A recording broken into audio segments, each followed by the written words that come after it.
કેમ છો? મજામાં છો? वीडियो का टाइटल और स्टार्टिंग के क्लिप्स देखकर समझ गए होंगे।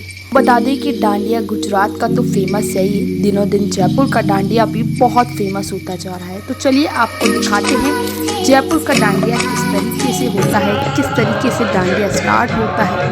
इससे पहले माता रानी की पूजा की जाती है, की शुरुआत कुछ इस तरीके से की जाती है। तो इसमें आप एंजॉय करना किस तरीके से जयपुर का डांडिया मनाया जाता है। बच्चों का बहुत ध्यान रखते हैं, ऐसा है गरीब बच्चों का बहुत ध्यान रखते हैं। Thank you very much. सभी शामिल हम तालियां